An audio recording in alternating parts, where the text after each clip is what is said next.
진짜 홍수를 보여준다. 유튜버 책보고입니다. 자, 오늘은 여러분들이 어느 곳에서도 못 보셨던 삼국사기 원문을 가지고 정확하게 그 지역명을 설명해 드리면서 해석을 해드리는 삼국사기 원문 해석의 정석을 보여드리도록 하겠습니다. 굉장히 간략하고 쉽게 임팩트 있게 여러분들에게 말씀을 드릴 거고요. 우리들이 가장 궁금해하는 사실, 이 삼국사기 67개의 일식 기록을 과학적으로 분석해 보니 신라는 대륙 양자강 지역에서 고구려 백제 패망시까지 나타난단 말이죠.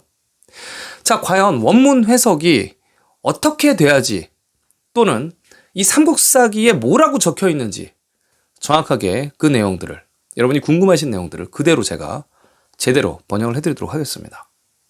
여러분, 이 삼국사기는 여러분들 아시다시피 고려시대 황제의 명을 받들어서 김부식의 10명의 학자들, 그러니까 역사학자들이 집필한 책이고요. 총 50권 구책으로 되어 있습니다. 그러니까 9권으로 되어 있다는 얘기입니다. 그중에서 고려시대 원본이 한 권만 전해지고 있고요. 이 삼국사기는 삼국사라는 제목 아래 고구려편, 백제편, 신라편, 그리고 또 이 삼국의 지리, 관직, 장수를 묶어놓은 10전으로 구성이 되어 있습니다. 총 4개의 구성으로 집필이 되어 있죠. 그중에서 고려시대 원본이 지금 10전 한 권밖에 남아있지 않아요. 나머지 8권, 그러니까 완성된 1권부터 9권까지 고구려 백제 신라편과 10전이 조선시대 재편집 간행돼서 전해 내려오고 있습니다. 이 조선시대 재편집 간행된 삼국사기의 내용은 중국 명나라 때 간행됐던 후한서부터 시작해서 수서, 당서의 내용과 거의 일치하고 있습니다. 자, 이 삼국사기는 중국의 조악한 역사책들에 비해서 언제 정확히 편찬이 되어 있고, 또 이 방대한 양의 약 1000년의 역사가 기록된 전 세계에서 유래를 찾아보기 어려운 우리나라의 정통 사서입니다. 자, 조선시대 재간행됐다고 하나 충분히 그 정확한 내용들을 유추할 수 있는 모든 내용들이 자세하게 기록되어 있고, 현재 우리나라 학계에서는 연구가 제대로 안 된 책이라고 볼 수 있습니다. 국보로 지정된 지가 몇 년 안 됐어요. 자, 오늘은 제가 여러분들께 정확하게 신라본기, 신라편을 어떻게 해석해 드리는지 보여드리도록 하겠습니다. 가야국에 대해서 나온 책은 이련 스님이 기록한 삼국유사에 나와 있고요. 자, 이 삼국사기에는 고구려 백제 신라의 역사 위주로, 약 1000년의 역사 위주로 기록되어 있다는 점 명심하시기 바랍니다. 삼국사기는 녹여져 있습니다. 자, 그럼 오늘 신라본기, 신라편 시작하겠습니다.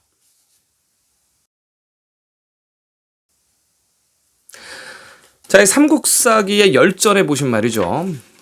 먼저 신라의 지리편에 대해서 잠깐 짚고 넘어가도록 하겠습니다.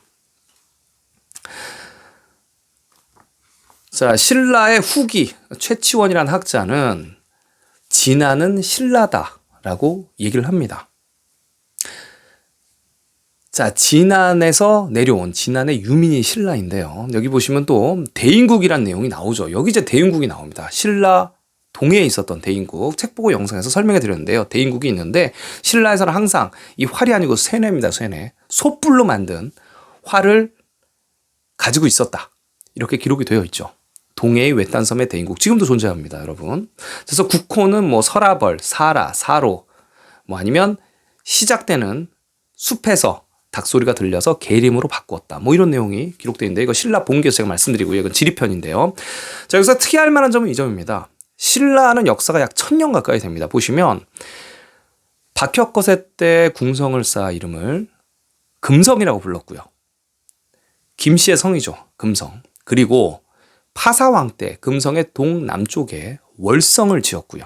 그 다음에 북쪽에는 신월성 북쪽에 만월성, 신월성 동쪽에 명활성, 신월성 남쪽에 남산성으로 박혁거세 이래로 사람들은 금성에 많이 살았고, 후대에 이르러서는 2개의 월성에서 많이 살았다. 그러니까 금성, 월성, 만월성, 명월성, 남산성이 무조건 왕성으로 존재해야 합니다. 기타 성들은 너무 많고 1000년의 역사다 보니까 왕성들이 이렇게 많은 거예요. 여기 왕성의 동북쪽에 당은포 방면을 상주라고 했다. 이거는 상주는요, 현재 양자강 주변에도 있습니다. 한반도에도 있지만 양자강 주변에 있습니다. 지금 신라의 일식 기록이 고구려 백제 패망시까지 다 양자강 유역으로 나옵니다. 또 여기도 있죠. 신라의 지역의 넓이와 길이가 가장 컸을 때, 통일신라 때라고 보면 되겠죠. 구주 오소경 이렇게 나오죠. 그러면서 마지막 신라의 왕 김부가 나라를 바쳐서, 왕건에게 나라를 바쳐서 우리 태조에게 의지해오니 그 지역을 경주로 삼았다. 경사스러운 주다. 이렇게 얘기를 하고 있습니다. 그러니까 예전에 경주의 호칭은 다 금성 이렇게 보시면 되겠죠. 자, 지리편에 대해서 보여드렸고요. 자, 이제 삼국사기 신라본기. 제가 이제 삼국사기의 책이 굉장히 여러 가지 종류가 있는데요. 이 삼국사기 책을 보실 때는 여러분 원문들이 꼭 있어야 됩니다. 이렇게 원문 한자가 꼭 있어야 되는데, 이유는 번역들이 다 잘못되어 있는 게 굉장히 많습니다. 국사편찬위원회에서도 이 삼국사기 내용을 지원을 해주는데 이 번역도 엉망이고 각주도 엉망이에요. 왜냐하면 일제시대 때 번역해온 걸 그대로 아직도 사용하고 있거든요. 자, 그래서 오늘은 제가 이 삼국사기 신라본기를 가지고 정확하게 해석하는 법을 보여드리도록 하겠습니다. 자, 시작. 박혁것의 거서간. 자, 시조의 성은 박씨며 이름은 혁거세이다.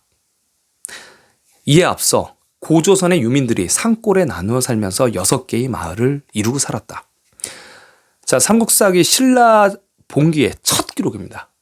진안의 유민들이 6개의 마을을 이루고 산 거예요. 신라의 육촌이라고 합니다. 가야 얘기가 아니에요. 신라의 육촌이 벌써 살고 있는 거예요. 양자강 주변에. 그래서 그 주변에 육합, 그 지역명이 아직도 남아 있어요. 그죠? 양자강 유변에. 그래서 6개의 마을을 살고 있는데, 첫째는 알천의 양산촌이다. 이 양산, 양저우입니다. 양자강 위에 있어요. 지금 한반도에도 있지만 한반도에 양산이 어디에 있습니까? 그 위치일까요? 자, 양산촌이 있고요. 그 다음에 돌산의 고어촌, 셋째 취산의 진지촌, 대수촌, 또 다섯째 금산. 금산이라는 지역이 현재 양자강 주변에 존재합니다. 금산의 가리촌, 여섯째. 아까 명할성이 있었죠. 신라의 신월성, 동쪽 끝. 명할성의 고야촌이 있었다. 자, 이렇게 신라의 첫 기록에는 진안의 유민, 육촌부터 시작을 합니다. 자, 양산 기슭에서 바라보니 나정 옆에, 신라의 우물이죠. 나정 옆에 말이 무릎을 꿇고 앉아서 울고 있었다. 커다란 아리. 이 진안 사람들은 박이라고 했죠. 표주박 할 때 박입니다. 자, 처음에 커다란 알이 마치 박의 모양과 비슷하게 생겼으므로 그의 성을 박으로 정했다. 그리고 거서간, 크다란 뜻이죠. 커서칸. 이 커서간은 진안의 말로 임금을 뜻한다. 그래서 이제 박혁거세가 강을 따라온 내용을 기록하고 있습니다. 자, 기원전 50년 외나라가 병사를 일으켜서 신라 변경을 침범을 하려다가 돌아갔다라고 기록되어 있습니다. 외나라가 벌써부터 나옵니다. 자, 이 외의 일식 기록은 현재 중국 동남부, 타이와, 대만 지역으로 현재 과학 일식 기록이 나타납니다. 자, 기원전 41년 박혁거세가 육부를 두루두루 돌아보는 길에 왕비 나령도 같이 따라갔다. 기원전 39년 변한이 나라를 바쳐 항복하였다. 자, 기원전 37년. 자, 이 서울이라는 거는 지금 현재 수도 서울을 나타내는 게 아니고요. 수도를 나타내는 옛날 말입니다. 그러니까 미국의 서울은 워싱턴 이런 식으로, 일본의 서울은 도쿄 이런 식으로 이 서울은 수도를 뜻합니다. 신라 수도에 성을 쌓고 금성이라고 불렀다. 이때 고구려의 시조인 동명이 왕에 올랐다. 이렇게 기록되고 있습니다. 신라의 건국이 고구려보다 더 빨랐다. 이렇게 기록을 하고 있습니다.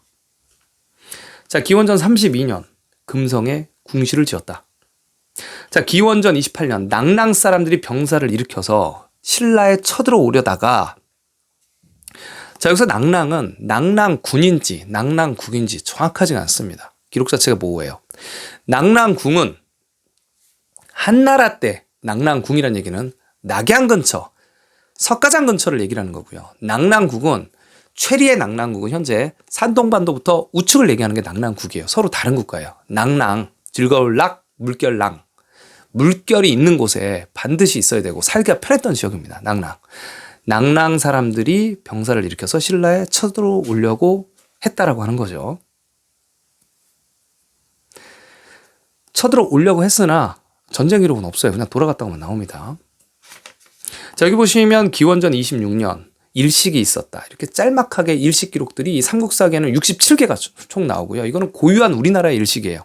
이 삼국의 일식이고, 이 전문가들이 분석을 한 게 건국하고 패망한 지 몇 년 안 된, 그러니까 중국 땅 대륙에서 일어났던 중국 왕조의 일식 기록은 우리 거를 베꼈을지언정 우리 삼국의 일식은 고유하다, 우리 거다, 이렇게 얘기를 하고 있습니다. 분석을 하고 있죠. 자, 또 여기도 보시면은 기원전 20년에 자, 호공이라는 사람이 있었는데 이 사람도 이제 외인 출신이다. 자, 이렇게 나오고 있습니다. 자, 여기 보시면은 이제 외인들이 굉장히 많이 나옵니다. 자, 중국의 동, 남해안 다 외인이 살았던 지역이다. 이렇게 보시면 될 것 같습니다. 자, 여기 기원전 18년 백제의 시조 온조가 왕위에 올랐다. 비류백제, 온조백제가 있었죠. 자, 기원전 5년 동옥저의 사신이 왔다. 그래서 말 20피를 바쳤다. 이렇게 나와 있습니다. 서기 3년 두 마리의 용이 금성 우물가에 나타났다. 그리고 서기 4년에 박혁것에 큰 커석한이 돌아가셨다. 뱀사, 사릉의 장사 지냈다라고 나옵니다.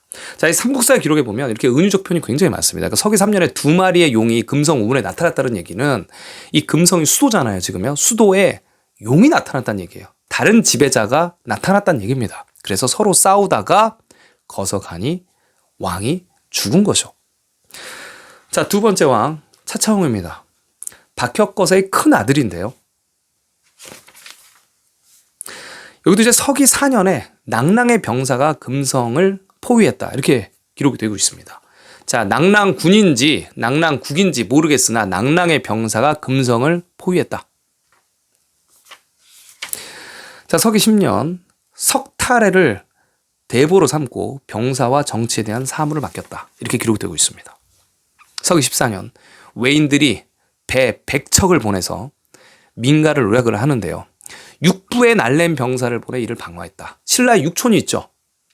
육합, 육부의 날랜 병사를 보내서 방어했다. 또 여기 보면 낙랑이 신라 내부에 빈틈이 있다고 여겨서 금성을 공격하니 육부의 병사 1,000명이 그들을 추격을 했는데 포암산 동쪽으로부터 양산이 있는 알천에 이르러 그 돌무더기를 보고 적의 무리가 많은 것으로 보고 이제 추격을 멈췄다. 이렇게 기록이 되어 있습니다. 자, 토암산이 있어야 되는 곳입니다. 지금 현재 신라의 금성의 위치가 낙랑이 쳐들어와야 되고 외가 쳐들어와야 되고요. 또 토암산이 있어야 되는 곳입니다. 양산이 있어야 되고요. 자, 서기 24년 사릉원에 장사를 지냈다. 자, 뱀이 많이 출몰하는 곳이라고 보시면 되겠죠. 자, 3대 유리 이사금. 이 신라는 대부분 박혁, 커석한, 그 다음에 이사금, 금금금, 왕의 호칭을 503년까지 제대로 못 썼어요. 503년 이후로 신라라는 국명을 통일을 했고요. 그 이후로 이제 황제의 즉위도 스스로 사용하게 되죠. 자, 이전까지는 굉장히 약한 국가였다. 이렇게 보시면 맞습니다. 그래서 신라 유리 이사금 한번 보도록 하시겠습니다. 자, 여기 보시면은 이제 왕비가 박씨다 이렇게 나오죠. 그러니까 왕도 박씨고 왕비도 박씨인 거예요. 이 신라를 보면 같은 성씨끼리 결혼하는 경우가 굉장히 많습니다. 지금 보면요. 자, 왕비도 박씨고 왕도 박씨다. 자, 서기 32년 이제 신라의 육촌이 이전에 살고 있었는데요. 자, 보시면 이제 이 이름들을 고치고 성씨를 하사했다는 얘기죠. 그래서 이씨, 최씨, 손씨, 정씨, 배씨, 설씨로 정했다. 그래서 신라 육촌이 이제 신라라는 이름으로 같이 공존을 하게 된다는 걸 알 수 있는 거죠. 임금은 육부를 정해서 이를 두 편으로 나누고 임금의 두 딸로 하여금 각각 분의 여자들 거들여 편을 짜게 했다. 자, 서기 36년 낭랑이 북쪽 변경을 침범했다. 서기 37년 고구려의 대무신왕이 낭랑을 습격하여 멸망시켰다. 그래서 대무신왕이죠. 큰 왕이란 말이에요. 태무진, 태무신왕. 자, 그 나라의 백성 5천 명이 신라에 투항해 왔고요. 그들을 신라 육촌, 육부에서 나누어 살게 하였다라고 서기 37년 기록에 나와 있습니다. 서기 40년 맥국의 우두머리, 그러니까 이제 고구려가 있었던 곳에 예맥, 그쵸? 예종 맥족이 있죠. 우리나라 이제 맥이 뛴다, 예를 들면 다 우리나라의 기억에 파편에 남아있는 우리나라 고대의 국가들 이름인데요. 예, 맥. 여기 보면 이제 맥국의 우두머리가 병사를 동원해서 곡하 서쪽을 맞아서 공격하여 화려와 블레 사람들을 공격을 했고 신라의 왕이 기뻐해서 맥국과 친교를 맺었다. 이렇게 기록이 되어 있습니다. 자, 여기 맨 마지막에 보시면 이제 석탈에는 신분이 임금의 친척이요 지위가 재상에 이르렀고 여러 번 공을 세워서 내가 죽은 후에는 석탈해를 왕에 오르게 하리라 라고 얘기를 했습니다. 자, 그래서 석탈의 탈의 이사금이 석씨죠. 왕에 오릅니다. 자, 이 석씨는 외국의 동북쪽 다파나국에서 왔다고 얘기를 하고 있고요. 앞서 그 나라의 왕이 여국의 딸을 맞아 아내로 삼았다. 이 여국 같은 경우는 여인들이 살고 있는 국가로 볼 수도 있고요. 여진족, 이 여진족 같은 경우가 주신, 조센으로 발음한단 말이죠. 그러니까 이제 조선의 땅이라고 해석할 수도 있습니다. 자, 어찌됐든 석탈에도 어떻게 온 사람이냐면 보니까 강을 타고 괴짝을 가지고 온 사람이에요. 처음에 금관국의 해변에 다다랐죠. 금관가야를 얘기를 합니다. 금관국의 해변에 다다랐으나 이제 금관국에서 받지를 않아요. 그러니까 금관국이랑 석탈해랑 전쟁을 벌인 기록이 삼국 유사에 기록되어 있습니다. 자, 그래서 석탈에는 다른 곳으로 가게 되죠. 자, 여기 이제 석씨라고 붙인 이유가 까치에서 이 획수 세 조자를 빼서 석으로 성을 삼도록 하자. 또 석자를 썼다는 기록이 또 삼국 유사에 나옵니다. 자, 양산 아래, 이 양저우라고 얘기했습니다. 양산 아래 이제 호공의 집이 있는데, 자, 이쪽 지역이 이제 나중에 월성터가 됩니다. 월성이 굉장히 많습니다. 신라의 도성이 있던 곳은 거의 다 월성의 지역들이 지금 현재도 많이 남아 있습니다. 월성터가 되었다. 자, 그래서 석탈해가 이 지역에 자리 잡다. 이렇게 얘기를 하고 있죠. 자, 서기 59년 토암산에 올라갔더니 우산 모양의 검은 구름이 왕의 머리 위에 오랫동안 떠 있다가 흩어졌다. 자, 이게 이제 화산 폭발의 징조라고 보시는 분들도 계십니다. 일단 추후에 화산 폭발에 대해서 또 말씀을 드릴게요. 자, 서기 63년에 이제 백제왕이 영토를 막 개척을 해서 이제 신라의 왕을 만나기를 청했으나 신라 왕은 가지 않았다. 이렇게 나와 있고요. 자, 서기 64년에 드디어 백제가 신라의 구양성을 공격했고, 그 다음에 신라 왕은 기병 2,000명을 보내서 백제군을 물리쳤다. 이렇게 초반부터 전투를 벌였다는 것을 알 수 있습니다. 여기 서기 65년, 그러니까 신라의 수도 금성 서쪽에 이제 개수나무가 많았던 곳, 그 나무들이 많았던 곳이 시작하는 곳이 시림입니다. 이 시림에서 닭이 우는 소리가 들린 거죠. 흰 닭이 울리는 소리가 들려서, 원래 숲에서 닭이 울 수도 있죠. 닭이 울리는 소리가 들려서 가보니 나뭇가지에 괴짝들이 걸려 있고 그 괴짝을 열었더니 자, 김알치가 나왔다. 이런 내용이죠. 자, 그래서 시림을 고쳐서 닭이 울었기 때문에 개수나무 개자에서 한자를 살짝 바꿔서 닭개자로 바꿔서 여기가 계림이다. 그래서 신라를 후부터 김씨성을 가진 사람들이 왕조를 열 때 이제 계림국이라고 부르게 됩니다. 신라에는 왕성이 박씨, 석씨, 김씨로 바뀌어가는데요. 이 김씨성을 가진 사람들이 드디어 이제 계림국이라고 얘기를 하게 되는 거죠. 김알치다. 그래서 경주 김씨의 시조가 됩니다. 김수로의 아들이라고도 얘기가 되고 있습니다. 자, 백제가 침범하고 외인도 침범합니다. 자, 서기 77년에 가야의 병사들이 황산진 어귀에서 신라와 싸웠다고 합니다. 이 황산진이 현재도 중국 일시기록 그 중심지에 황산이라는 지역명이 있고요. 거기에 물이 흐르기도 하고요. 아니면 산동반도 아래쪽에 황산진이 현재 존재합니다. 자, 신라는 왜국, 백제, 낭랑, 황산이 있는 곳에 존재해야 되는 거죠. 지금 현재 한국사의 내용으로는 황산진에서 백제가 있어야 되는데 신라가 싸울 수가 있을까요? 신라 초기입니다. 황산진에서 가야군과 서로 싸워야 되는 거예요. 자, 파사이사금. 자, 백제가 침범했다.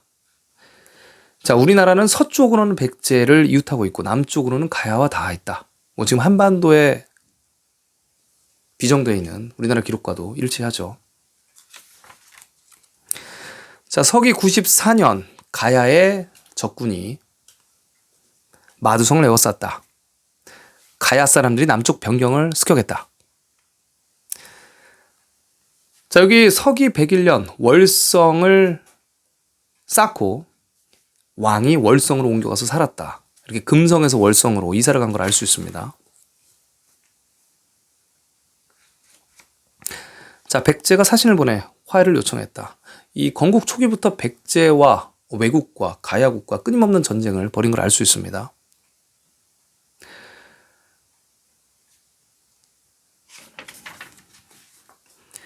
자, 지마이사금 한번 보시면 왕씨는 지마이사금이 가야를 직접 정벌했는데요. 보병과 기병을 거느리고 황산의 하를 건넜다. 황산물을 건넌 거죠. 여러분, 그러면 황산에는 하가 있어야 되는 거예요. 물이 있어야 되는 겁니다. 자, 이 기록대로 우리나라 한국사의 신라 위치를 비정하면 말이 안 되죠. 지금 황산이 어디에 있습니까? 황산이 어디예요? 자, 말이 안 되죠. 자, 초기부터 황산이라는 지역명이 계속 나옵니다. 지금 중국의 양자강 그 아래 황산이 있어요. 네, 굉장히 유명한 신라의 큰 황산이 있습니다. 웨인이 동쪽 변경을 침입했다.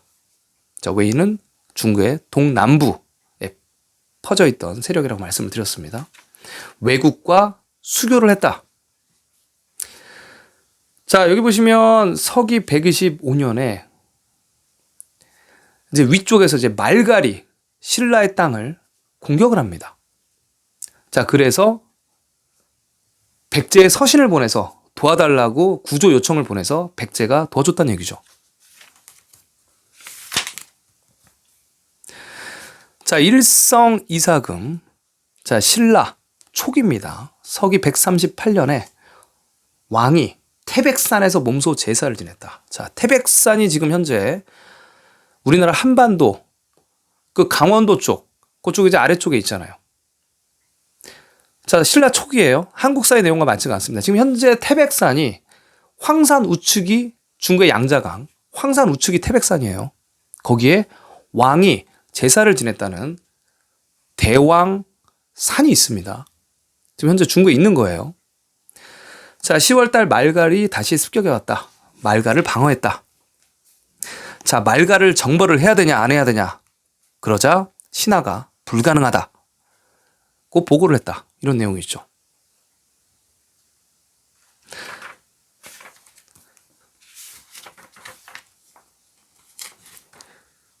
자, 제 아탈라 이사금 내용을 보겠습니다. 이 아탈라라는 명칭 굉장히 유명하죠. 자, 서기 158년 웨인이 사신을 보내 친하게 지내자고 예방하였다. 자, 서기 165년에 신라의 신하가 백제로 도망을 쳤고, 자, 임금이 그 백성을, 그 장수를 백제한테 보내달라고 했더니 허락하지 않아서 정벌하러 출동을 하였다. 하지만 신라의 군사는 양식이 떨어져서 다시 그냥 돌아왔다. 소득이 없었다는 얘기죠.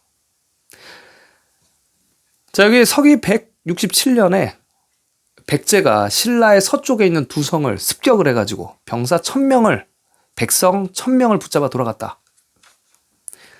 그래서 신라의 왕이 기병 8000명을 이끌고 한수로부터 그곳에 다다랐다. 자, 이게 초기 기록입니다. 지금 167년에. 우리나라 한수 어디로 보고 있습니다? 한강으로 보고 있나요? 그럼 신라가 한강까지 그때 갔나요? 자, 한수로부터 지금 한수는 황하 지역을 얘기를 합니다. 자, 한수로부터 그곳에 다다랐다. 또 여기 170년에 백제가 변경을 노략질했다. 자, 서기 173년에 외나라의 여왕 비미호가 사신을 보내 신라를 예방했다. 이렇게 기록되어 있습니다. 백제가 공격을 무수히 했음을 볼 수가 있습니다. 자, 여기에 서기 193년에 외인들이 크게 굶주려서 식량을 구하러 온 사람이 1000명이나 되었다. 신라에 식량을 구하러 온 거죠. 여러분, 외인이 지금 바다 건너서, 아니 지금 굶어 죽게 생겼는데 바다 건너가지고 경상도까지 1000명이 올 수 있나요? 자, 외가 걸어서 온 거예요. 1000명이 왔다. 자, 여기도 이제 운적 표현인데 서기 169년에 금석의 동문에 벼락이 쳤다. 그러면 임금이 꼭 돌아갑니다. 임금이 사망하였다. 자, 내 이사금. 백제가 변경을 침입했다. 가야국과 화친을 하였다. 외인이 변경을 침입했다.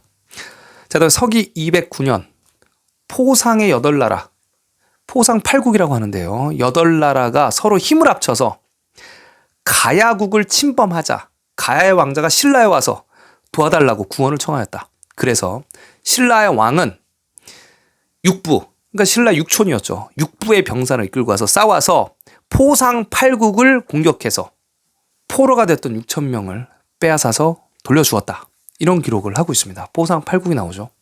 자, 이 포상이라는 건 포가 이제 물결이 있는 곳에 무조건 있어야 되는 겁니다. 포 위에 8개의 국가죠.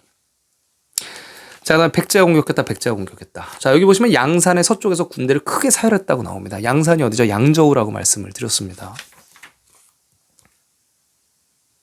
자, 여기도 보시면 이제 229년에 뱀이 남쪽 창고에서 사흘 동안, 그러니까 3일이죠. 3일 동안 울었다. 그 다음에 임금이 돌아가십니다.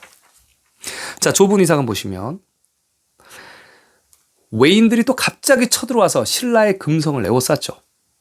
자, 그래서 좁은 이사금이 몸소 나가서 싸우니 적이 흩어져 도망갔다.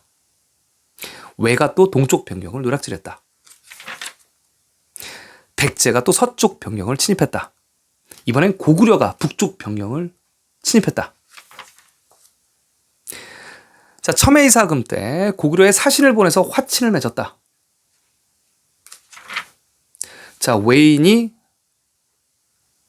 또 신라의 서분한 우로를 죽였다. 자, 백제가 또 침입해 왔는데요. 백제가 봉산성에서 공격을 했으나 점령하지 못했다. 백제가 봉산성을 공격했으나 점령하지 못했다. 이렇게 기록이 나와 있습니다. 자, 미추 이사금 때. 자, 여기 보시면 이제 김씨가 드디어 본격적으로 왕권을 이어받죠. 자, 보시면 그의 선조 김할지는 개수나무, 계림에서 태어났는데, 근데 닭이 울어서 닭개자로 바꾼 거죠. 계림에서 태어났는데, 자, 김씨가 나라를 다스리는 시초가 되었다. 그래서 미추 이사금 이렇게 시작이 됩니다.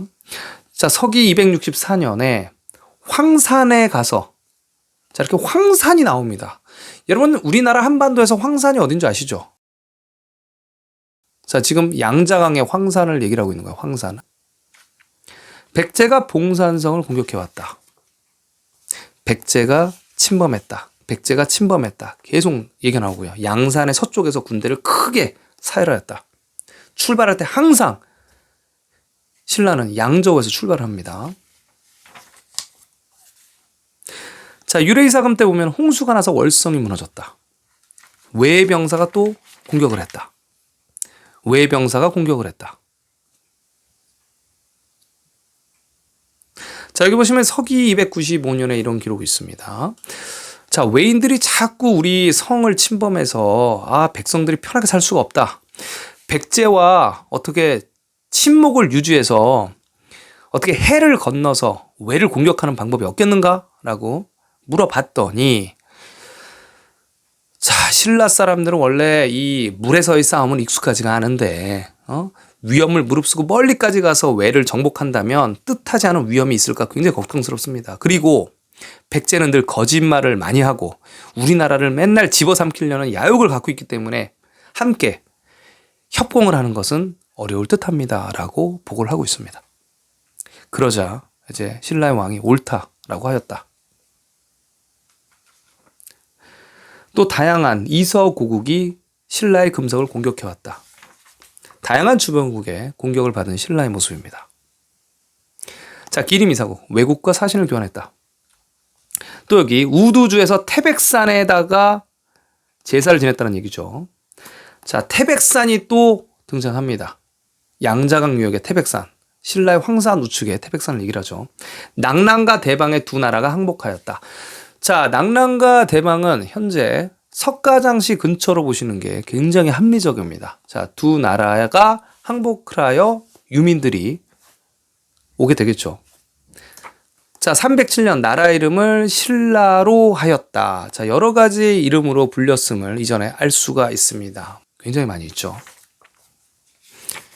자, 호레이사금, 외국의 왕이 사신을 보내서 아들의 혼인을 청하기에 우리도 또 딸을 보냈다. 이렇게 얘기가 나오죠.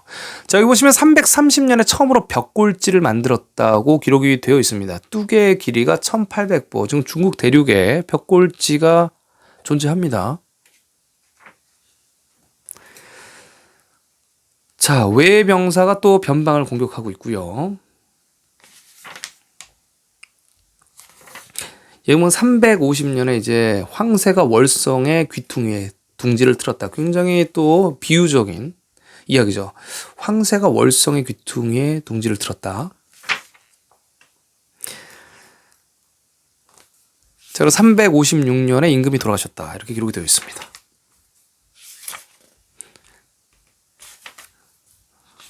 자, 여기 토암산 아래에 자, 외병사가 공격을 해와서요. 토암산 아래에 허수아비를 굉장히 많이 만들어서 세워놨고요.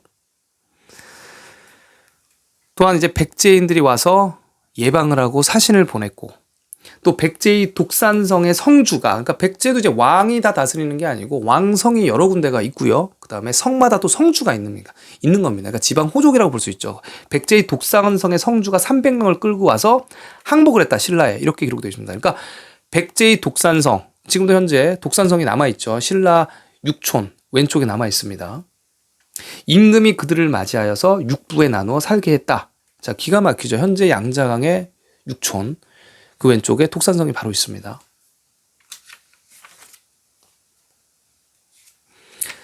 자, 392년에 이제 광개토대왕 때 고구려에서 사신을 보냈습니다. 자, 그래서 신라의 아들을 볼모로 보냈다. 이런 기록이 있죠. 이제 거의 고구려의 광개토 태왕이 모든 이제 주변국들을 다 부마국으로 삼고 천하를 통일했음을 알 수 있는 대목입니다. 자, 외인들이 와서 금성을 포위하고 닷새 동안 풀지 않았다. 왕이 용맹기병 200명을 먼저 보내서 독산까지 따라가서 공격했다. 이 독산의 지역명들이 굉장히 많이 나타납니다. 북쪽 변방 하슬라에 가뭄이 들었다. 자, 이 하슬라라는 지역은 보시면 이 하가 황하를 뜻하는 하, 슬라, 이 슬라는 설하, 섬라, 신라를 나타내죠. 그러니까 황하 주변에 있어야 되는 거예요. 자, 그래서 우리나라에는 이 하슬라의 지역명을 강릉 쪽으로 보고 있습니다. 하지만 강릉에는 뭐 하라는 지역명이 나올 리가 없죠. 자, 신라의 굉장히 북쪽이고요. 황하가 있는 곳, 그쪽 지역을 하슬라로 불렀음을 알 수 있습니다. 자, 외병사들이 명활성을 공격했다. 신라의 동쪽이죠. 명활성을 공격해왔고요. 독산의 남쪽 길목에서 요격을 했다.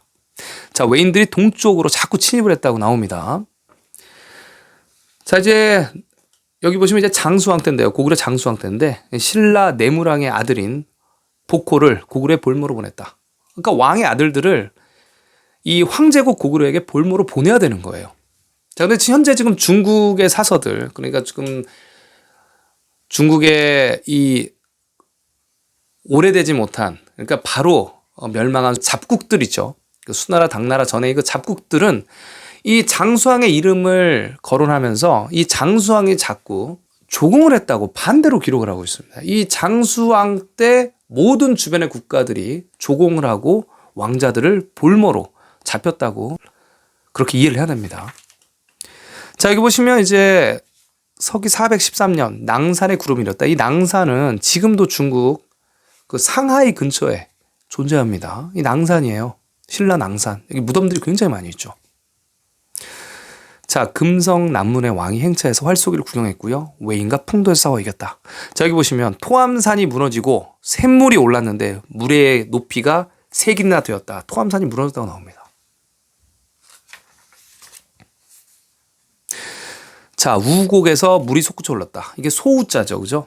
이 우에 관련된 우산부터 시작해서 이 우에 관련된 지역명들이 산동반도 쪽에 굉장히 많이 나타납니다.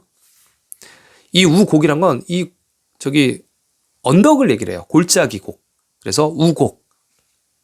소가 살면은 거기가 우곡이죠. 자, 또 외의 병사가 명할성을 자꾸 포위했다. 그러니까 신라의 동쪽 성을 계속 포위하는 거예요. 자, 우두군도 마찬가지죠. 소가 있었던 곳. 소가 산에서 이렇게 풀어나가지고 소가 많이 있었던 곳이죠. 산동반도 쪽입니다. 자, 여기도 마찬가지로 서기 444년에 외의 병사들이 금성을 10일 동안 포위했어요. 그래서 왕이 또 독산 동쪽까지 뒤쫓아가서 싸웠으나 외한테 패했다. 뭐 이런 기록도 있습니다. 고구려가 또 하슬라죠. 이 하슬라성의 성주, 신라 하슬라성의 성주가 고구려의 변방에 지키는 장수를 죽였다는 얘기죠. 그래서 이제 고구려 왕이 듣고 화가 났다는 얘기입니다. 자, 그래서 신라의 서쪽 변경을 침공했다. 하지만 신라의 왕이 잘못했다고 사과하자 바로 물러갔다. 이런 내용이 기록되어 있습니다. 고구려한테 벌벌 긴 모습을 볼 수 있어요. 고구려가 454년 신라의 북쪽 변경을 침범했다. 이번엔 455년 고구려가 백제를 공격했다. 그랬더니 신라가 이제 백제를 도와주러 갔죠. 자, 자비마리감 시대입니다. 자, 외가 또 동쪽 변경을 또 습격을 해요. 그래서 이번에 또 월성을 또 포위합니다. 신라의 금성 제외하고는 거의 다 월성으로 불렸다고 보시면 됩니다. 그래서 월성을 또 포위합니다. 자, 또 462년에 외가 또 활개성을 습격했고요. 자, 463년에 외인이 또 신라의 삼량석을 침입을 했습니다. 그래서 신라 임금은 변경 두 곳에 성을 쌓았다. 자꾸 왜군이 침범을 했다는 얘기입니다. 서기 468년 봄에 고구려가 말갈과 함께 신라의 북쪽 변경을 습격했다. 자, 그래서 신라의 북쪽인 하슬라 사람 15세 이상인 사람들을 모두 징벌해서 니아에 성을 쌓았다. 자, 이게 무슨 얘기냐면 하슬라는 여러분 황하의 근처라고 말씀을 드렸습니다. 그리고 예전에는 15세 이상을 성인으로 봤어요. 이때는요. 15세라고 하면 여러분 만으로 하면 지금 16, 17세면 고등학교 수준이라고 보시면 될 것 같습니다. 그때부터 이제 노역에 참여가 됐고 이제 군사로 징집이 될 때죠. 자, 그래서 15세 이상인 자들을 징벌해서 니하에 성을 쌓았다. 이렇게 기록되어 있습니다. 자, 여기 474년 이제 고구려왕 거련이죠. 장수왕이 몸소 병사를 이끌고 백제를 공격한 거예요. 자, 그랬더니 어떻게 됐습니까? 아래 보시면 475년에 신라는 알아서 동쪽 끝, 그쵸? 금성의 동남부 방향인 그리고 또 월성의 동쪽 끝 명할성으로 도망갔다는 얘기죠. 자, 외인들이 동쪽을 공격하고요. 외인이 또 공격을 했다. 이런 내용이 나오고 있습니다. 자, 고구려 말갈이 신라의 북쪽을 침입하고 공격했다. 외인이 변경을 공격했다. 자, 484년 고구려가 북쪽 변경을 침범을 했는데 신라의 병사가 백제군과 함께 모산성 아래서 싸워서 고구려군을 물리쳤다. 이런 내용이 기록되어 있습니다. 자, 여기 보시면 486년에 또 신라의 낭산, 상하이 왼쪽이라고 말씀드렸습니다. 남쪽에서 군사를 크게 사열하였다. 군사를 모집했다는 얘기예요. 자, 월성을 수리하였다. 자, 임금이 또 월성으로 옮겨서 거주하였다. 이런 기록이 나와 있죠. 자, 고구려가 북쪽 변경을 습격하였다. 494년에 이런 기록이 있습니다. 살수의 벌판에서 고구려와 싸웠다. 고구려의 문자왕인데 이 살수라는 건 뭐냐면 이게 보살살자예요, 여러분. 을지문덕의 그 살수 살자입니다. 이제 보살살인데 이 보살이라는 얘기는 그 위쪽에 오대산, 그러니까 불교의 중심지인 오대산에서 물이 내려오기 때문에 이 보살살자를 쓴 거예요. 그래서 이 살수가 굉장히 길죠. 황하까지 이어진단 말이에요. 그래서 살수 그 근처에서 고구려와 싸웠다. 하지만 이기지 당연히 못했겠죠. 이때 이제 백제가 출발을 해가지고 3,000명을 보내서 신라가 간신히 도망쳤다는 내용입니다. 또 이번에는 495년에 또 아까도 보시면 이제 이때가 문자왕이란 말이에요.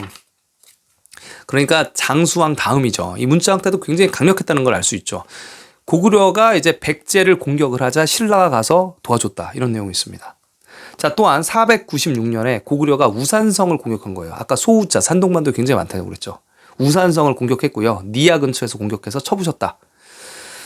자, 웨인이 또 변경을 침입했고요. 고구려가 우산성을 드디어 공격해서 신라 우산성 뺏어왔다는 얘기죠. 그러니까 문자왕 때 굉장히 강력했던 고구려의 모습을 볼 수 있습니다. 자, 지증 마립칸이죠. 또 마립칸인데요. 뭐 이사금, 마립칸 이런 식으로 아직 정식 왕의 호칭을 못 쓰고 있을 때입니다. 국력이 약할 때. 자, 502년에 순장을 이제 하지 말아라. 그래서 남녀 5명씩 항상 순장을 했는데 순장 금지령을 내렸습니다. 자, 503년에 드디어 지증 왕으로 이제 바뀌죠. 신라 국왕이라는 칭호를 씁니다. 자, 그래서 모든 사라, 섬라, 사로, 신라라는 모든 흩어진 국명들을 한데 모아서 신라, 신나죠 굉장히. 그래서 신나라는 국명을 사용하기로 합니다. 자, 그 다음에 한 게 뭐냐 보시면 자, 505년에 선박의 이용 제도를 정했다고 얘기를 합니다. 자, 이게 무슨 얘기입니까, 여러분? 자, 지금 현재 한반도의 경상도의 신라라면 자, 그래요. 신라의 국명을 쓴 다음에 선박의 이용 제도를 아니 왜가 침범을 하고 북쪽에선 고구려가 침범을 하고 서쪽에선 백제가 침범을 하는데 선박의 이용 제도를 막 정하고 있나요? 왜 선박의 이용 제도를 정했을까요?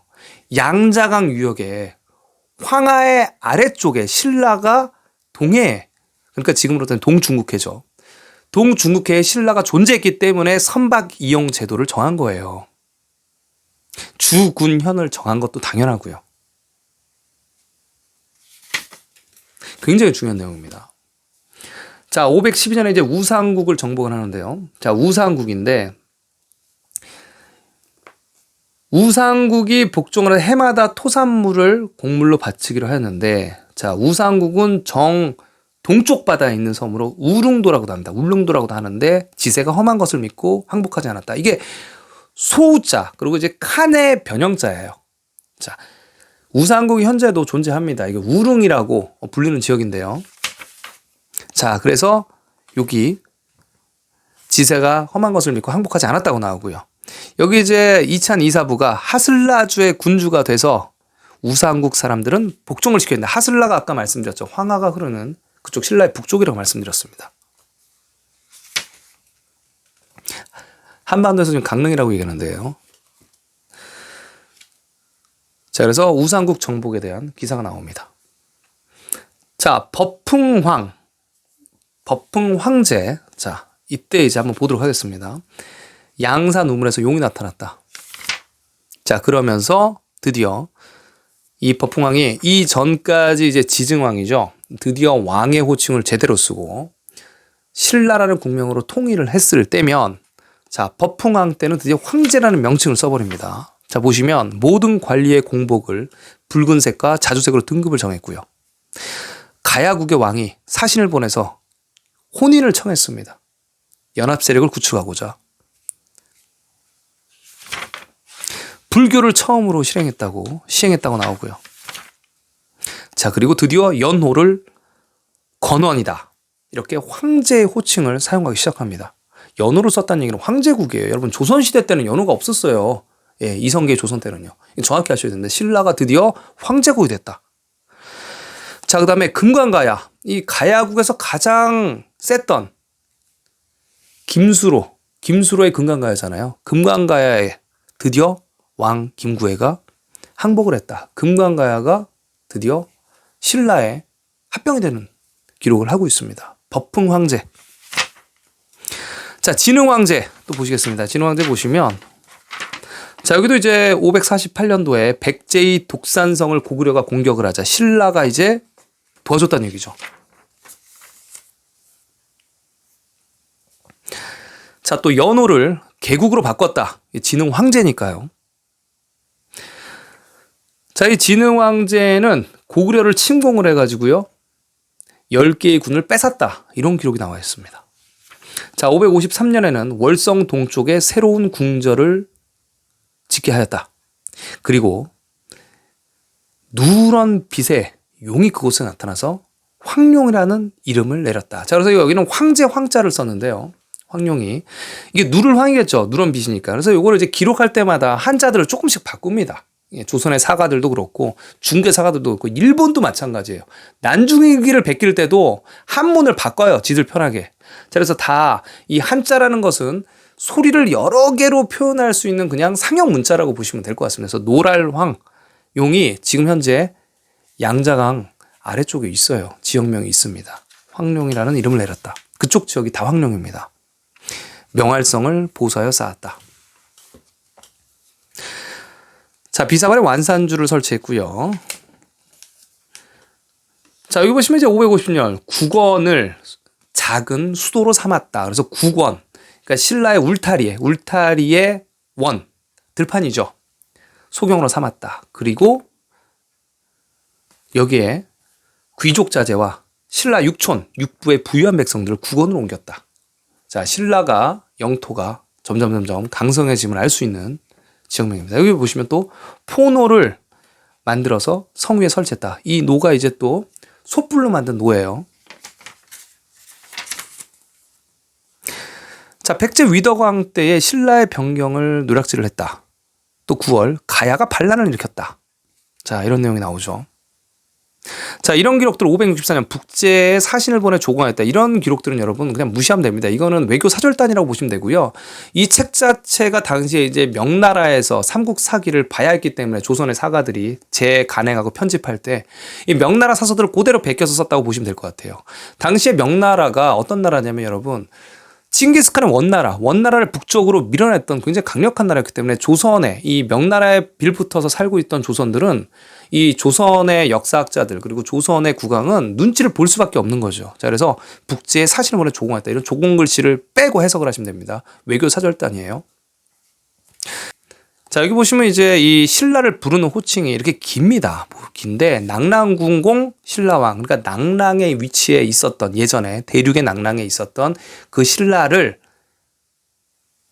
존칭하는 기록명이죠. 자, 여기는 이 자귀가 아니고요, 여러분. 이런 앞에 왕을 나타낼 때 길게 나타냈다는 얘기는 주변국들에서 이거를 존칭을 했다는 기록으로 해석을 해야 됩니다. 예를 들면 우리가 이제 북한에 김일성 부자를 부를 때 어떻게 불러요, 지네들이? 뭐 그냥 부르지 않잖아요. 김일성, 뭐 김정은을 부를 때도 여러분 그 호칭들이 굉장히 길잖아요. 그러니까 위대한 수령동지, 뭐 민족의 태양, 뭐 이렇게 부르잖아요. 그런 것처럼 똑같이 이런 지역명들, 이런 이 자귀는 이 자귀가 아니고 주변국에서 굉장히 왕들을 그냥 어떻게 임금 황제 뭐 이렇게 부를 수는 없는 거잖아요. 그렇기 때문에 굉장히 높여 부르었을 때 쓰는 명칭이다. 이렇게 보시면 굉장히 쉽습니다. 그래서 낙랑궁공 신라왕이라고 불렸고 추후에는 계림군이라고 불려요.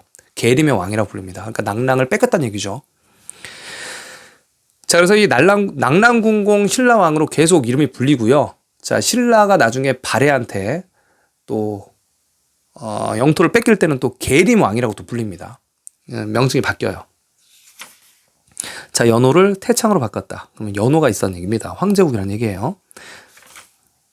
자, 연호가 계속 나오죠. 자, 황룡사의 장육상, 이 불상을 주조했다. 자, 구리의 무게가 35,007근이었다.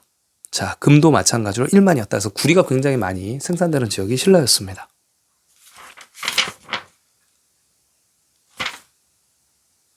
자, 여기 보시면 이제 삼교라는 표현이 나와요.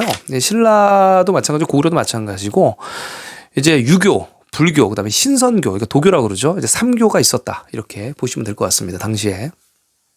자, 고구려는 주로 이제 도교였고요. 신라는 이제 불교를 받아들여서 불교가 왕성해졌죠. 후에. 백제도 마찬가지고요. 자, 진지원 굉장히 짧습니다. 보시면 이제 3년 정도 존속을 했기 때문에 연호가 기록되어 있지는 않고요. 백제를 공격한 기록들이 남아 있습니다. 자, 진평 황제 또 연호를 건복으로 바꿨다 이런 기록이 나와 있고요. 자, 여기도 이제 586년에 이제 대세와 97년에가 이제 5월에 이르렀다 이런 기록이 나와 있죠. 자, 뗏목 막 이렇게 뗏목을 타고 바다를 건너. 여러분 뗏목 타고 바다 건널 수 있습니까? 자, 이거 자체가 지금 무슨 얘기냐면 해를 건너요. 해를. 그렇죠. 해를 건너는 건데 해는 바다가 아니라고 말씀드렸습니다. 당시에 해는 그냥 황하나 큰 물줄기를 해라고 부르는 거예요. 자, 그래서 이 뗏목을 타고 해를 건너서 5월에 이르렀다. 오나라 월나라가 어딘 줄 아시죠? 중국의 동남부란 말이에요. 어떻게 한반도에서 경상도에서 뗏목을 타고 가가지고 5월에 어떻게 이르러요? 말이 안 되는 거죠. 그럼 여러분 신라의 위치랑 그 다음에 이 해가 뜻하는 게 뭔지 아시겠죠? 자, 대세와 구칠에 대한 얘기가 나옵니다. 자, 남산성이 나오죠. 남산이라는 곳이 양장 아래에 있어요. 여러분. 자, 낙랑궁공이라고 계속 불립니다. 수나라 황제가 또 신라의 황제에게 또 낙랑궁공, 신라왕 이렇게 높여서 부르고 있는 내용이에요. 예전에 낙랑의 땅에 있었다면서요. 진안의 유민이라서. 자, 백제가 암악성에 쳐들어왔다. 또 고구려가 침입했다. 백제를 침공했다. 계속 나오죠.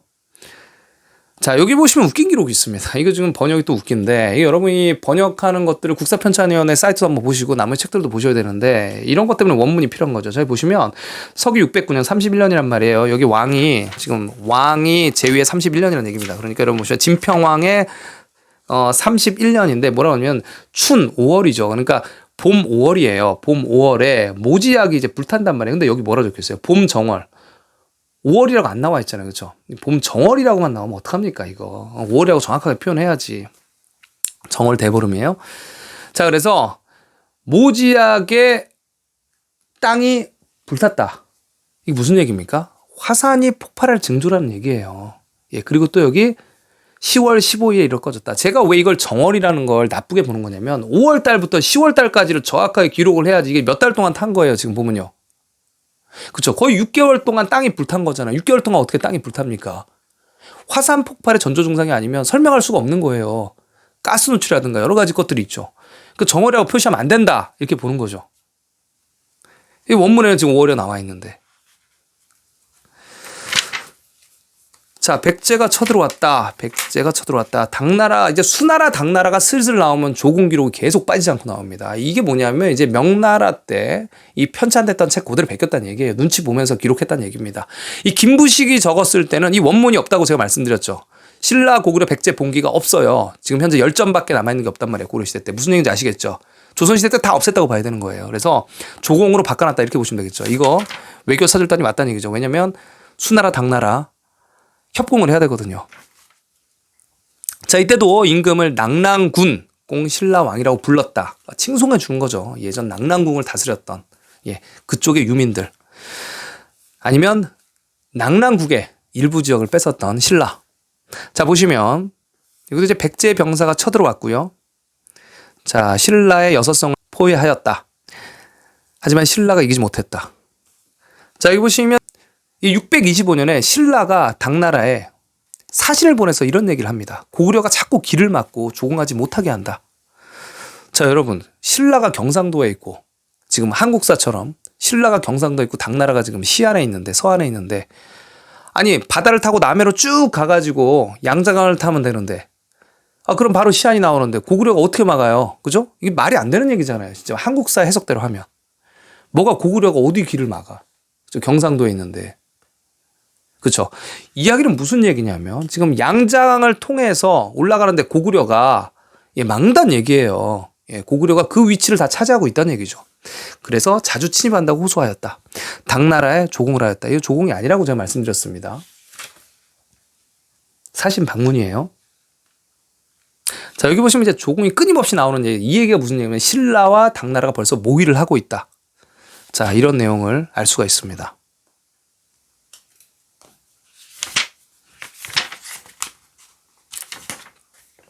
자, 선덕여왕이죠. 신라에는 여왕이 3명이 있었습니다. 자, 선덕여왕 때인데요.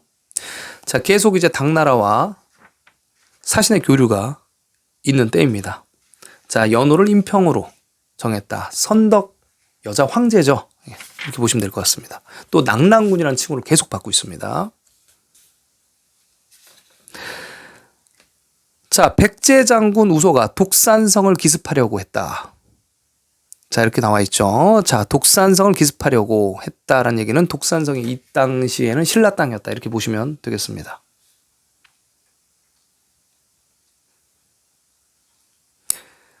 자, 고구려가 북쪽 변경에 신라 칠중성을 공격했다. 이 칠중성이라고 얘기를 하고 있죠.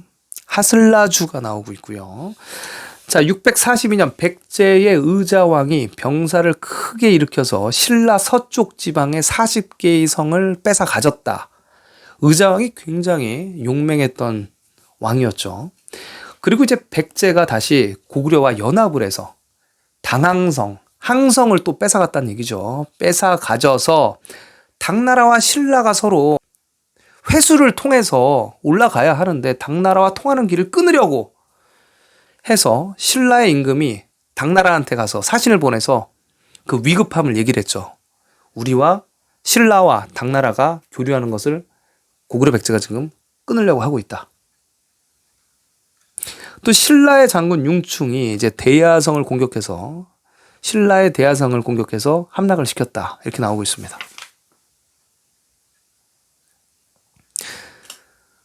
자, 그래서 신라의 김춘추가 고구려에 이제 파견을 가서 얘기를 하죠.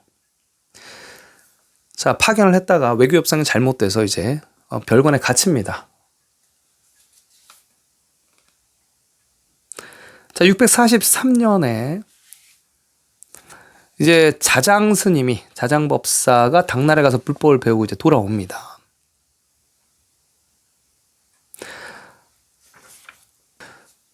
자, 여기 이제 백제에 관련된 기록이 나오고요. 그 다음에 고구려의 영계소문에 관련된 기록이 나오고 있습니다.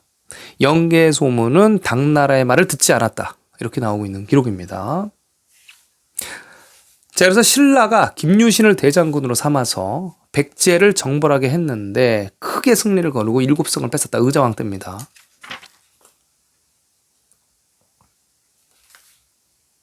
자, 황룡사탑을 세웠고요.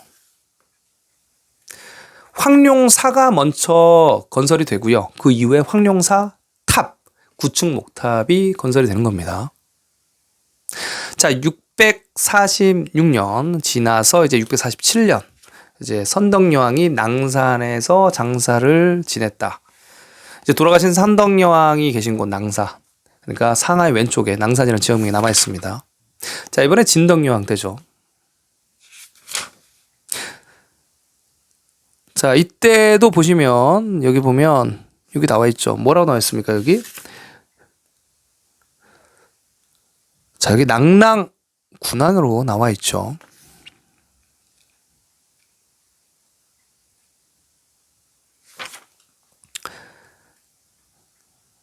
자, 여기 보시면 이제 신라랑 당이랑 이제 국호에 관련된 문제를 가지고 신라와 당이랑 연호를 왜 칭하느냐, 이제 당나라 연호를 좀 사용해라 라고 딜을 하는 내용이 나와 있습니다. 자, 그래서 여기 이제 나오죠. 우리는 버풍 황제부터 연호를 갖고 있는 황제국이다. 이렇게 기록이 되어 있습니다.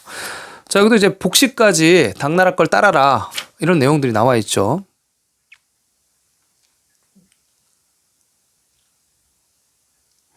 여기 보시면 이제 이 당나라와 이제 김춘추가 얘기를 하고 있는 모습이에요. 그러니까 당나라와 이제 김춘추가 이제 왕이 되기 전에 이제 당나라와 연합 세력을 구축해서 백제와 고구려를 치자고 하는 내용인데, 여기 보면 뭐라고 나오냐면 김춘추가 돌아오는 길에, 김춘추가 만약 경상도에 있다고 치면 돌아오는 바닷길에 고구려의 병사들을 만나는 거죠. 자, 이게 말이 될까요? 지금 당나라 태종이, 당태종이 어디 있는데요, 지금? 예. 서안 시안에 있는 거예요. 황하 끝에요.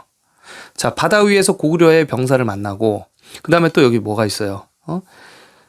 김춘추는 작은 배를 타고 본국에 당도했다. 어디서 만났길래 또 작은 배를 타고 본국에, 경주에, 지금 경상도의 경주에 당도하겠습니까? 이 말이 안 된다는 얘기죠. 자, 바다가 아니고 다 운하다. 황하고 회수인 거예요.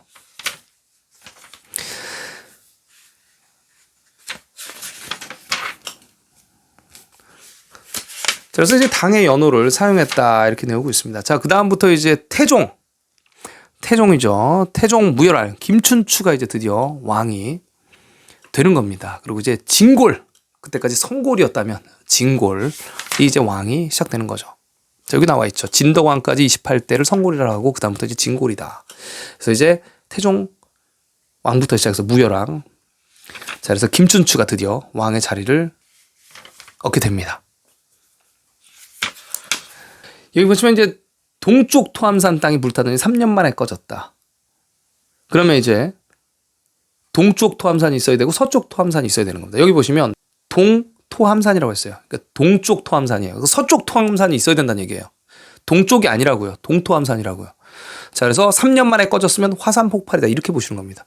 지금 경주에, 지금 우리나라 경상도에 토함산이 2개가 있나요? 아니죠.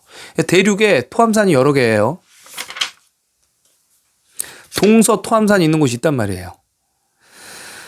자, 여기도 보시면 이제 드디어 당나라 군들이 이제 출발합니다. 여기 보면 이제 신구도 총관, 소정방을 신구가 어디냔 말이에요.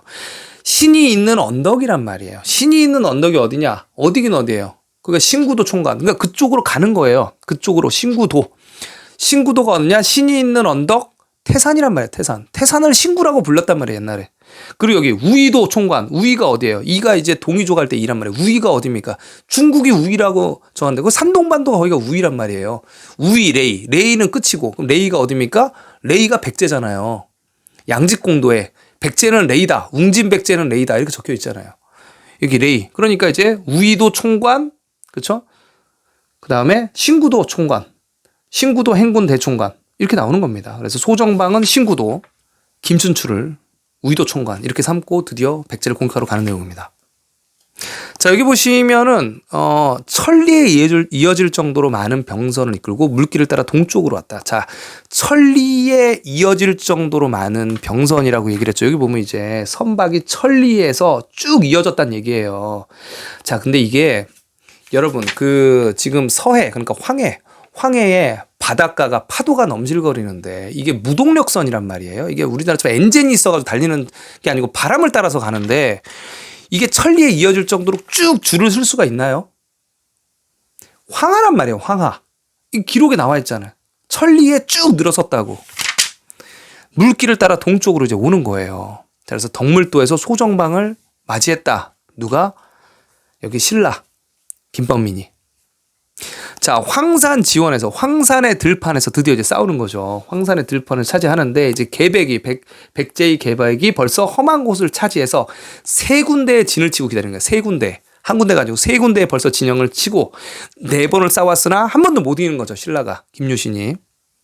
자, 그런 내용이 기록되어 있습니다. 자, 이제 기벌포에 도착을 해서 이제 당나라군, 그 다음에 신라의 김문과 함께 기벌포에 도착해서 이제 드디어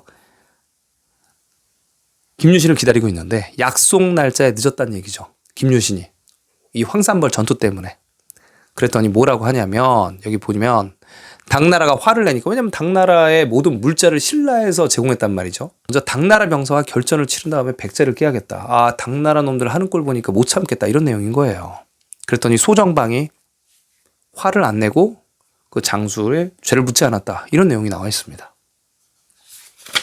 자, 그래서 이제 백제의 의자왕이 사비성이 함락이 될 것 같아서 웅진성으로 도망갔다는 내용이 나옵니다.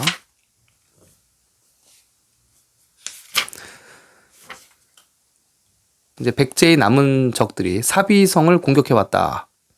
자, 사비성을 탈환하기 위해서 660년에 벌써 이제 의자왕이 다 이제 웅진성에 예식진, 그러니까 성주한테 배반을 당해서 끌려갔죠. 661년, 그러니까 그 이후부터도 계속 백제의 부흥운동이 일어났다는 얘기입니다. 사비성을 공격해 왔고, 또 여기도 보면 쇠뇌, 그러니까 솥불로 만든 활을 설치해서 막도록 하였다. 이런 내용들이 계속 나옵니다. 자, 이제 문무왕이죠. 네, 고려까지 멸망시킨 이제 문무왕.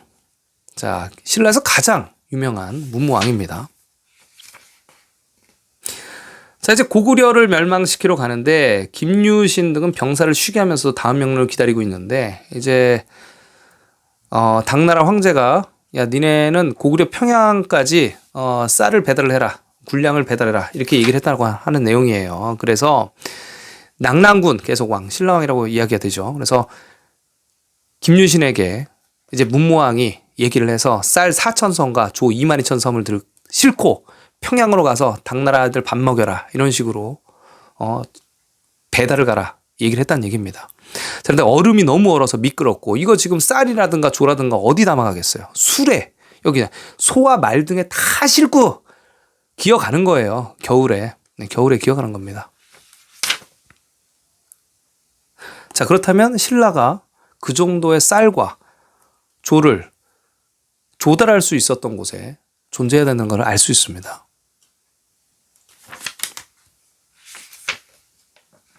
자, 여기 보시면 이제 663년 아직도 백제의 부흥운동이 활발할 때인데요. 보시면 이제 덕안성, 덕안도독부에 있겠죠. 덕안성이 여러분 어딘지 아시고 양자강 그쪽에 있습니다.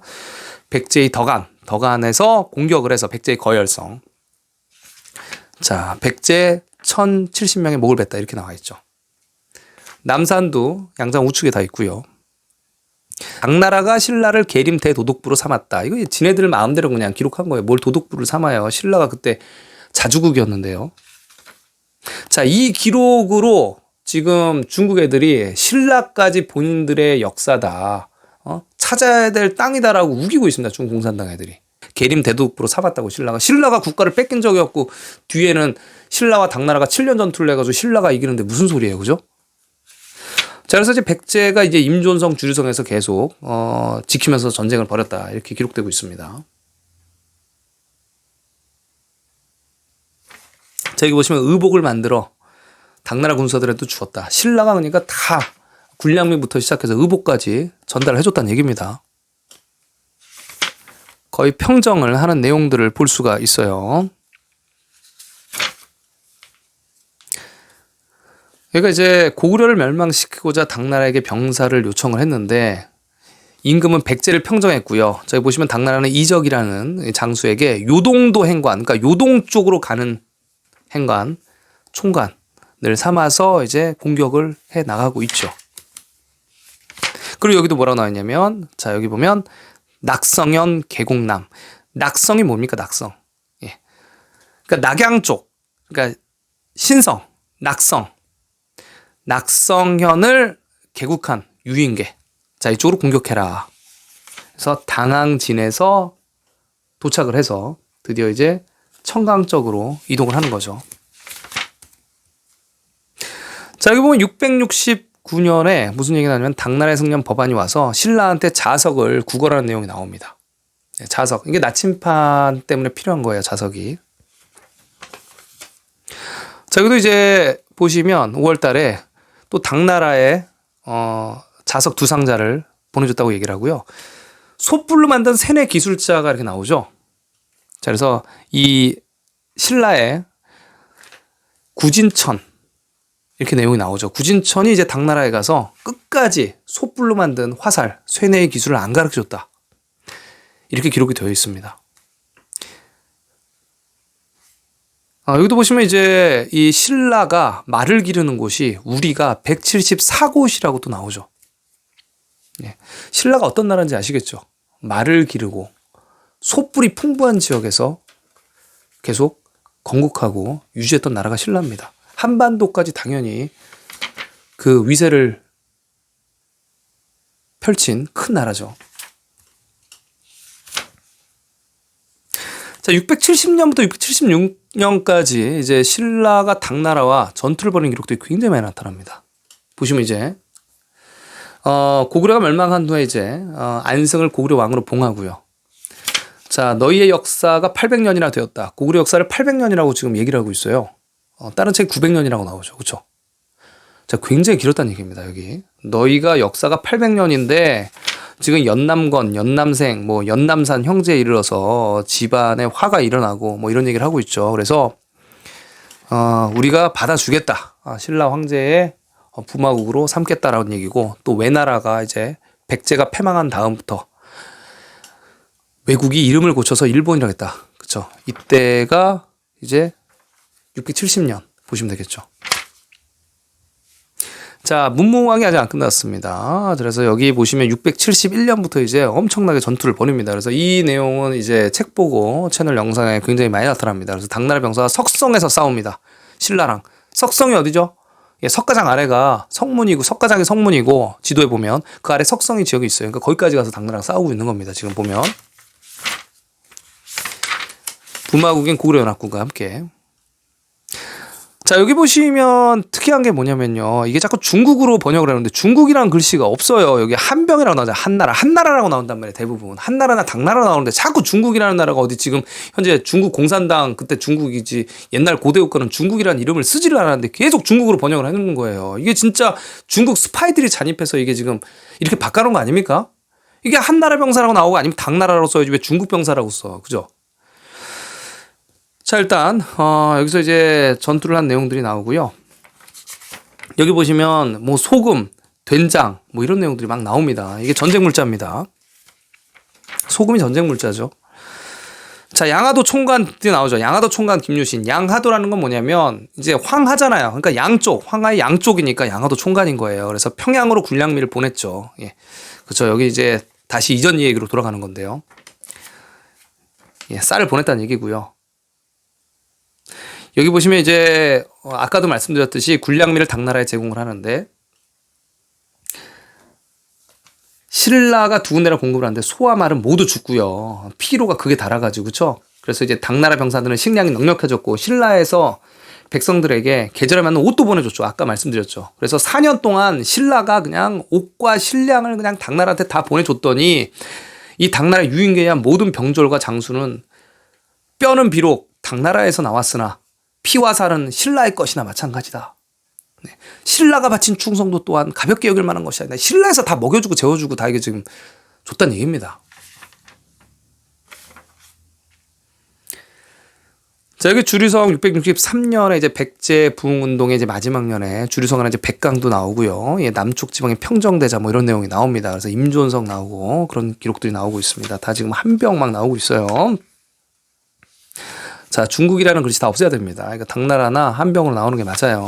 원문 제대로 해석해야죠. 이거 보면 사람들이 지금 중국을 자꾸 떠올리잖아요.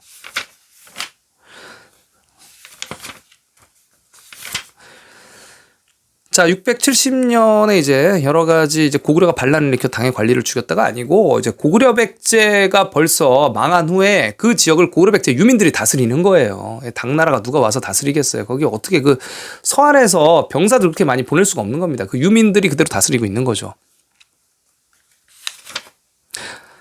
자, 그래서 계속 전쟁을 하고 있는 거고요. 여기도 마찬가지로 이제 항상 뱃머리가 이어지는 겁니다. 황하야 황하. 배 머리와 꼬리가 강옥에 줄을 이루었다. 무동력선은 줄을 이을 수가 없어요. 네.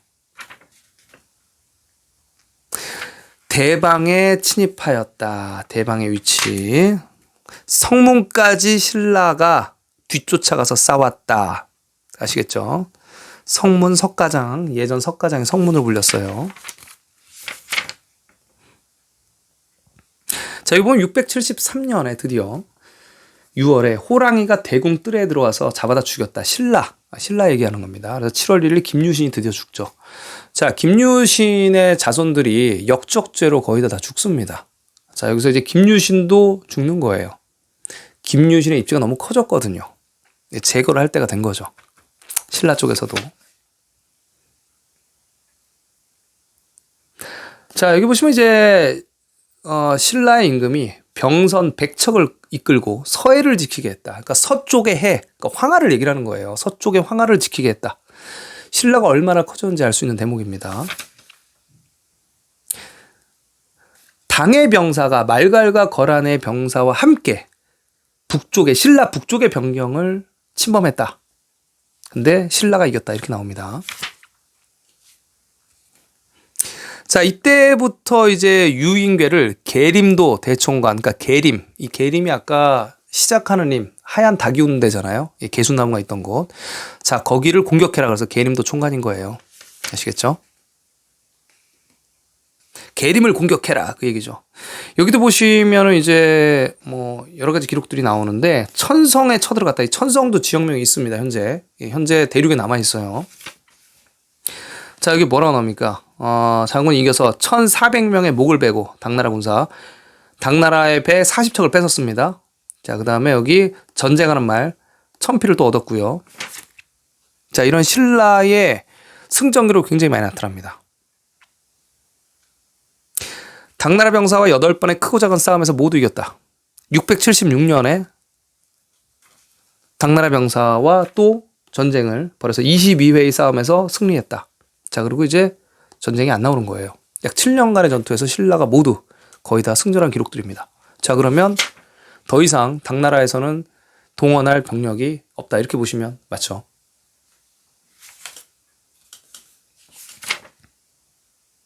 이제 고구려의 왕 이제 안승이 이제 신라의 조카 따님을 주셔서 너무 감사합니다. 서로 이제 혼인을 하는 거죠. 이렇게 기록이 되어 있습니다. 자, 이제 문무왕은 동해의 큰 바위에 장사를 지냈다고 합니다. 그러니까 바위에 장사를 지내는 거죠. 동해라는 지역명이 있고요. 큰 바위 산이 있어요. 실제 중국 동해예요. 자, 그리고 서쪽을 정벌하고 서쪽 백제잖아요. 백제를 정벌했고 북쪽을 토벌했고 고구려를 토벌하고 안승을 신하로 삼은 거예요. 고구려의 왕을. 그리고 배반하는 자는 정벌하고 당나라가 배반을 했잖아요. 자, 이제 신문왕부터 한번 보실 건데요. 여기 보시면 이제 아까 고구려의 이제 안승을 소관으로 삼고 김씨성을 주었다. 이렇게 내용이 나와 있습니다. 자, 안승의 조카펄, 그러니까 저 고구려라고 보시면 되는데요. 반역을 꾀하다가 사형을 당하였다. 이렇게 기록이 되어 있습니다. 여기 보시면 이제 기록에 685년에 보시면 여기 거열줄 나누어 청주에 설치했다. 이 청주가 나와요. 그러니까 이 청주를 한반도의 청주로 자꾸 생각하시는데 물수변이 없어요. 이런 기록 굉장히 많이 나타납니다. 물수변이 없는 청자는 대부분 산동반도의 그 청주란 말이에요. 거기 청해진이 있던 곳 청주란 말이죠. 그러니까 지금 한반도에 있는 건 다 물수변이 붙습니다. 그러니까 지금도 이 중국의 이 청해 같은 경우는 이 중국에 있는 그 청해는 물수변이 없는 게 대부분이에요. 원래가 거기가 없었어요. 혼용해서 병기하고 있지만 대부분 없는 청해다. 그럼 다 청주다. 그쪽을 보시면 될 것 같습니다.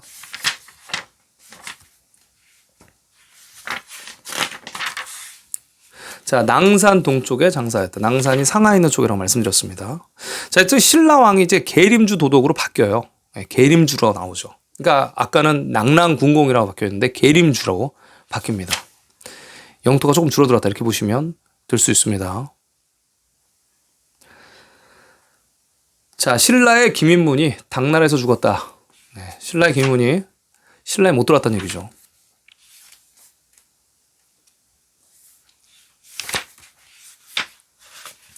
자, 703년에 일본국에서 신라로 사신을 파견했는데 약 204명이었다. 이런 기록도 나옵니다.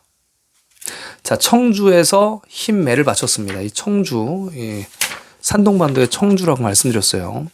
자, 이 조공 같은 거 신경 쓰지 말라고 말씀드렸습니다. 수랑 당나라 때 집중적으로 나타납니다. 외교 사신이다 보시면 될 것 같습니다. 자, 여기 보시면 이제 계림주 자사, 여기 보시면 이제 계림, 낭랑 같이 나오네요. 그죠? 청주 계속 나옵니다.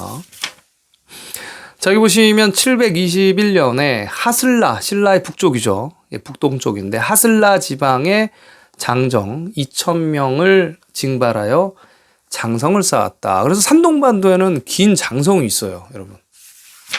장성을 쌓았다고 나옵니다. 왜 쌓았을까요? 위쪽에 발해가 있잖아요, 발해가.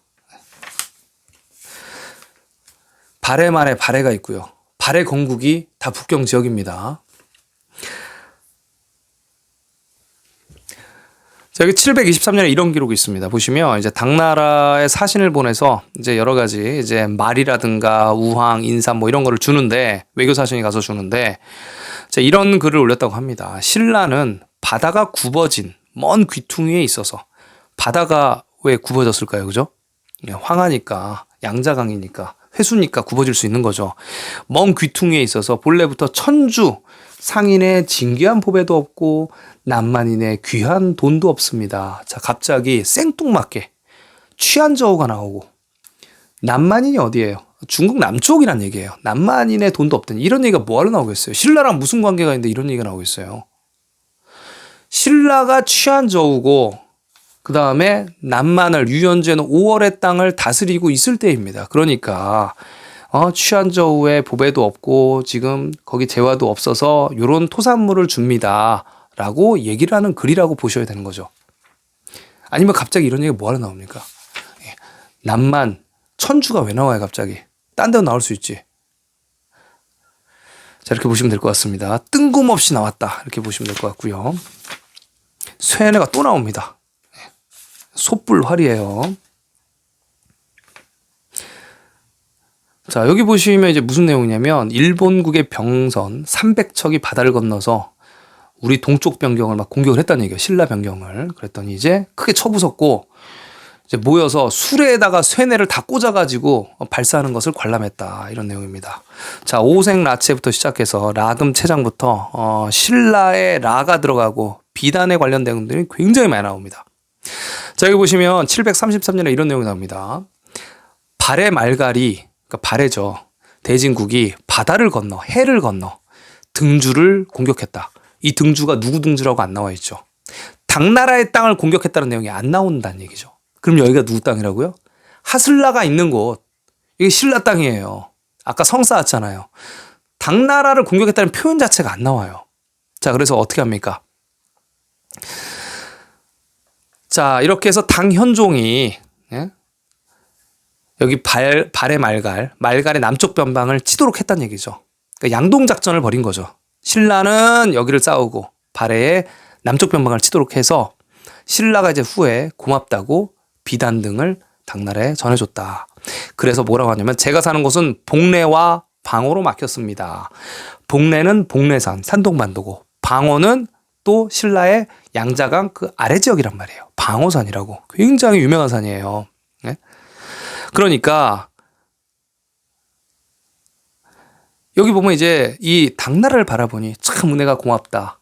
이런 내용을 하고 있는 겁니다. 이것도 이제 보면 여기 보면 화하란다. 화하. 예? 대국을 바라보니 이런 게 아니라고요. 화하를 바라보니. 그러니까 이게 번역 자체가 당나라를 대국으로, 이게 화한데 왜 이거를 대국으로 번역을 했단 말이죠. 이게 나쁜 놈들입니다. 이게 지금 번역하는 놈들이. 국사 편찬이 사이트 한번 보세요. 어떻게 되어 있나. 자, 여기도 보시면 735년에 신라한테 폐강 이남의 땅을 주었다. 이렇게 나옵니다. 당나라가 주었다고 이렇게 나오죠. 아니, 당나라 땅이라서 준 게 아니고요. 아까 발해 말갈, 발해가 벌써 이 폐강이 어디라고 그랬습니까? 황하의 지류잖아요. 황하라고 보시면 되는 거죠. 그 대천광여도에 그렇게 나오잖아요. 황하로. 그 아래쪽을 주었다. 조개가 많은 곳이에요. 네. 이 패자가 조개 패가 이게 물결이 있다가 없다가도 하고요. 그러니까 이게 음차란 말이에요. 다 대천광여도에 있는 그 글씨, 그리고 또 지금 현재 남아있는 글씨가 그 똑같은 곳이에요. 거기가. 그렇게 보시면 됩니다. 폐강. 자, 그래서 폐강 이남은 뭐 은혜로운 칙서를 받았습니다. 이건 그냥 이런 글들이 길다는 얘기는 다 이런 것들은 말도 안 되는 얘기, 후에 그냥 지어진 얘기란 얘기예요. 예. 인정한다는 얘기죠. 발해 폐강 이남은 신라 땅, 위는 발해 땅, 이렇게 보시면 될 것 같습니다. 자, 여기 보시면 신라는 군자의 나라로 불렸다. 이제 동의를 예전부터 군자의 나라로 불렀습니다.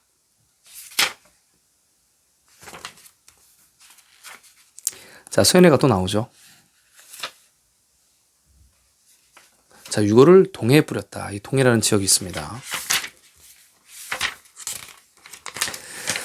자, 이때 이제 제 유튜브 채널에서도 말씀드린 755년에 이제 당현종이 이제 도망을 가서 사천성, 성도라는 지역에서 숨어 있죠. 안록산은 아니죠. 황소의 난이 막 있기도 하고요. 그죠? 후에. 근데 여기 보면 이제 절강지성도라고 이제 절강에서 성도까지 신라가 이제 사신을 파견하는데 이게 이제 절강이 아니고 이게 보면 이제 소란 말이에요. 소강지성도.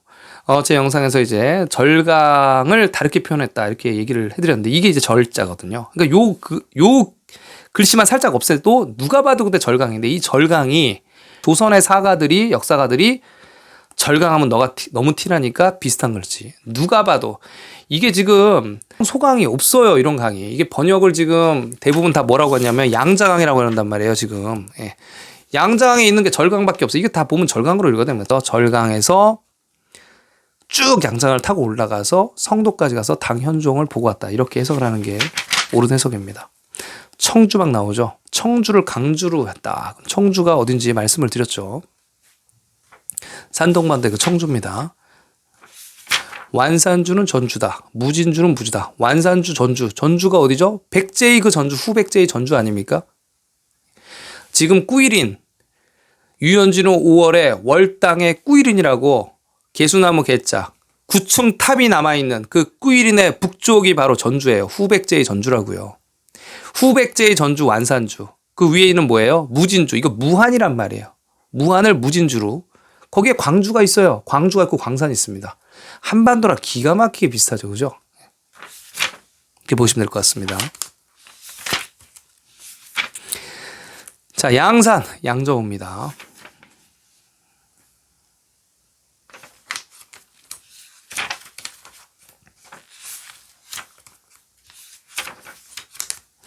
자, 이제 선덕왕이 있는데 선덕여왕이 아닙니다. 선덕여왕이 있고 선덕왕이 있어요. 자, 폐강 남쪽에서 이제 사신을 보내서 군사를 위로했다. 이런 글이 나옵니다. 자, 또 시림. 아까 이제 계림이 있던 곳. 시림의 들판에서 군대를 크게 사열했습니다. 자, 임금이 폐강진으로 백성들을 많이 옮겼다.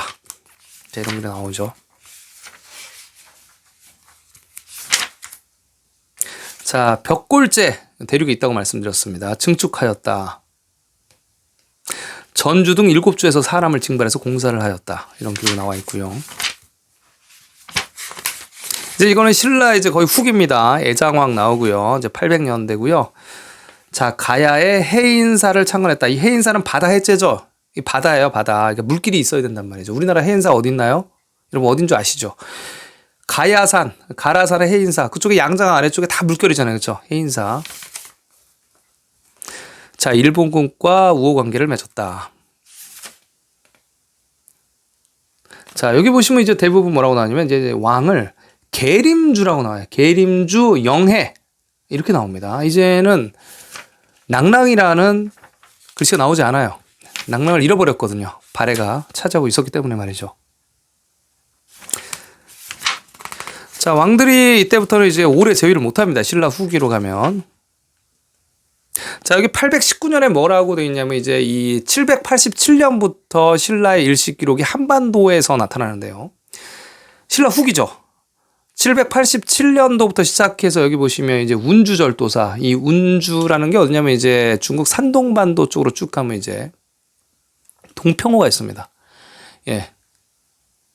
거기가 이제 지금 현재 그러니까 거기가 이정기 제나라의 운주란 말이죠. 자, 운주절도사 이제 마지막 이사도가 반란을 일으켜서 당현종이 쟤네를 좀 공격해줘라. 그래서 신라에서 양주절도사가 군사 3만 명을 이끌고 산동반도 쪽으로 가는 거예요. 그런데 이게 지금 한반도의 양주라면 3만 명이 무슨 배를 타고 산동반도로 이동하겠습니까? 양장의 양저우에서 운주까지 가는 겁니다. 길이가 부산에서 약 서울 정도? 조금 더 그 정도 길이에요. 자, 군사 3만 명을 이끌고 갔다. 그러니까 한반도로 이제 일식 관측지를 이동을 시켰으나 신라의 영토는 대륙과 한반도랑 같이 있었다. 이렇게 보시는 게 타당한 해석이고요. 그 이후로 장보고도 나타나고 최초도 나타나는 거예요. 자, 청주도독 헌장을 웅천주 도독으로 삼았다. 근처에 이제 웅천이 있겠네요. 백제 웅진. 자, 여기 보시면 폐광과 남천의 두 돌이 서로 부딪혔다. 그러니까 폐광과 남천의 호족이나 왕의 세력들이 싸웠다. 이렇게 해석하시는 게 맞습니다. 자, 여기도 보시면 이제 822년에 자, 웅천주에서 드디어 그쵸? 헌창이 그의 아버지 주원이 임금이 되지 못했던 이유로 반란을 일으켜 국호를 장안으로 했다. 그래서 장안이라는 국명을 써버렸다는 얘기예요. 그냥요. 자, 아까 패강과 남천 부돌이 부딪혔는데 반역이 바로 일어나죠. 그렇죠? 연호를 경운으로 하고 그냥 낭도들과 황산으로 가고 그죠? 패강에서 장성 300리를 쌓았다. 산동반도에 장성들이 있는 그 이유죠. 흥덕왕 나오고요. 자, 여기는 이제 826년, 836년 흥덕왕 때의 기록에 보시면 이제 장보고가 드디어 나옵니다. 청해의 대사. 그러니까 이게 풀청해예요. 청해의 대사. 그러니까 지금으로 보면 칭다오 있는 곳입니다. 칭다오 오른쪽에 쭉 가면 이제 청해의 대사, 이제 궁복이라고 얘기를 해놓는데요. 궁복 장씨다. 당나라 서주, 그쵸. 이제 설하라고 섬라, 뭐 할 때처럼 신라의 다른 이름, 이 서주가 있단 말이죠. 산동반도 바로 아래라고 보시면 됩니다. 예, 장씨인데, 장보고인데, 군사 1만 명으로 청해진을 지키겠다. 군사 1만 명을 청해진을 지키겠다. 지금 칭다오 그쪽 오른쪽에 장보고의 사원이 있어요. 적산법화원이라고 중국에 홍보하는 데가 있습니다. 거기 장보고상을 크게 만들어놨어요. 자기네들이 거기가 장보고의 적산법화원이라고 얘기를 하고 있다고요. 여기 기록대로 적산법화원. 거기가 걔네가 그러면 옛날 고지도에 본 거가 정해진, 정해위라고 나타난단 말이에요. 위가 이제 군사 지역이라는 뜻이에요. 예, 진, 영, 위가 다 똑같은 소리인데 거기 군사 지역이 그대로 나타납니다. 군사 1만 명을 거기에다가 주둔을 시켰으면 거기가 누구 땅이겠어요? 원래. 자, 또 임금이 지리산에 심게 했다. 지리라는 지역명이 대륙에 있어요. 희강항 나오죠. 희강항 보니까 2년, 그쵸? 제위기간. 황산진의 어기로 달아나서 예, 궁복에게, 그러니까 장보고에게 의지했다. 뭐 이런 내용이 나옵니다. 자, 이거 민해왕항 바로 살해가 되죠. 1년, 그쵸?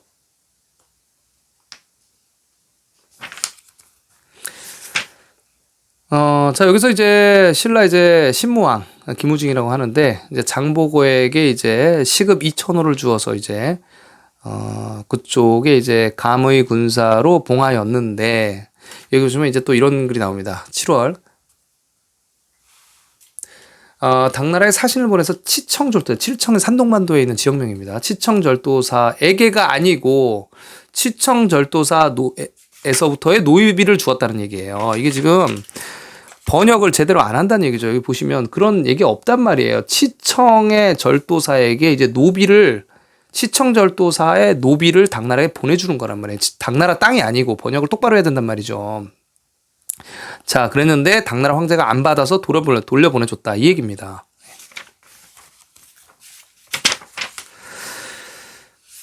자, 여기도 이제 문성왕 때 이제 청해진 대사에 이제 장보고 얘기가 나오죠.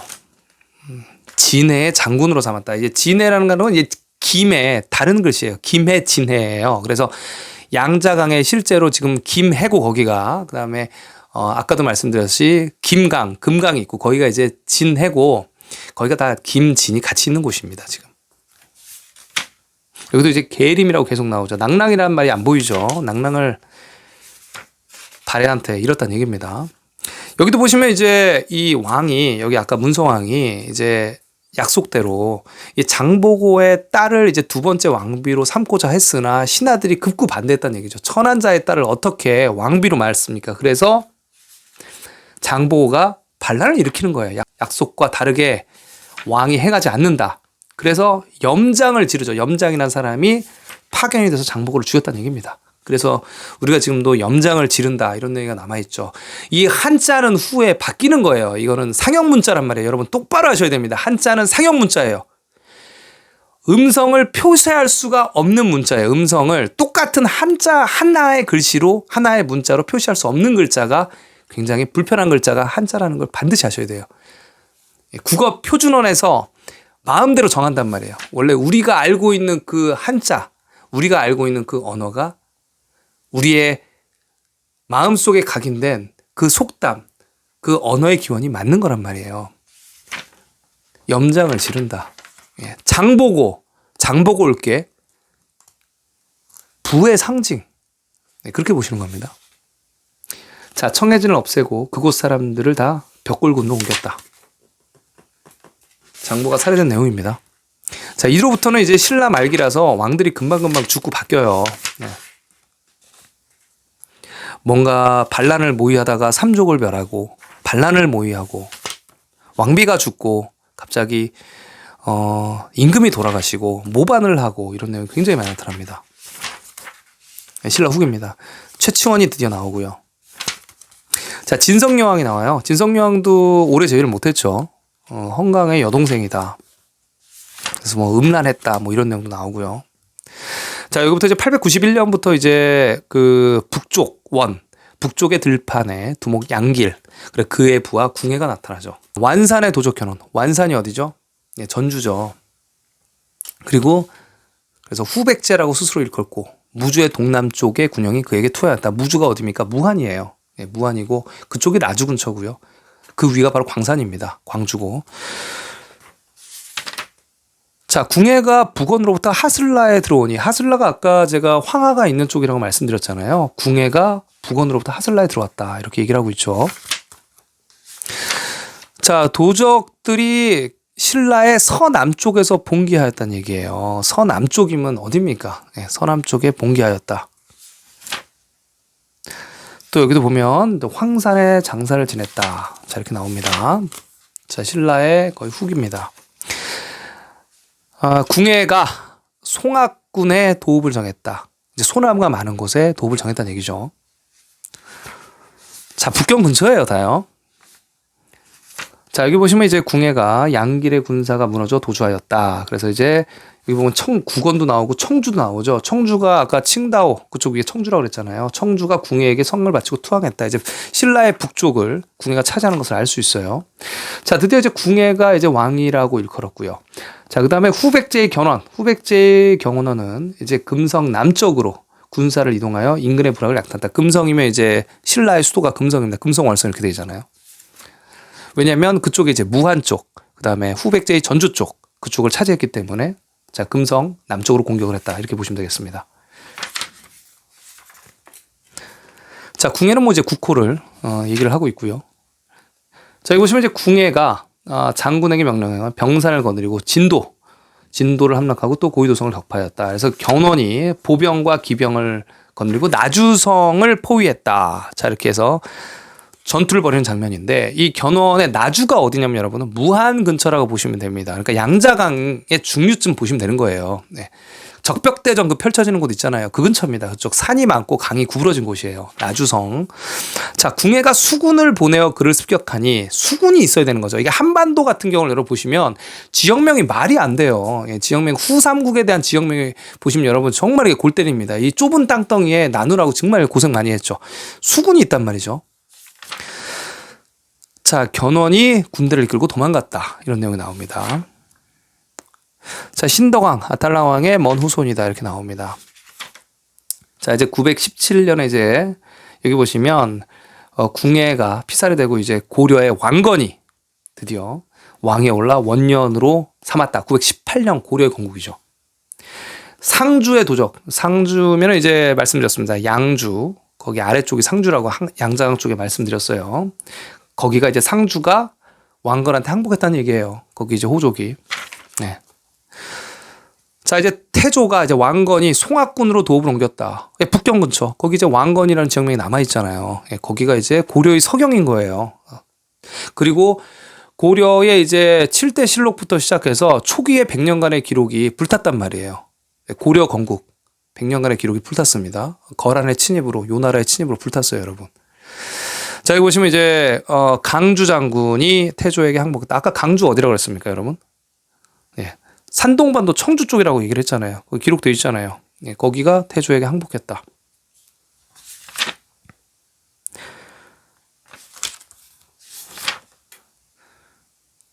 자, 여기도 보시면 이제 924년에 후당, 그러니까 당나라가 이제 쪼그러져가지고 후당이라고 불리는 건데요. 자, 뭘 자꾸 조공을 해. 이제 사신이 왔다 갔다 하는 거죠. 천주절도사 왕봉규 막 나오죠. 왕신해우죠. 왕봉규가 뭐 토산물을 바쳤다. 갑자기 뜬금없이 왕봉규 나옵니다. 네.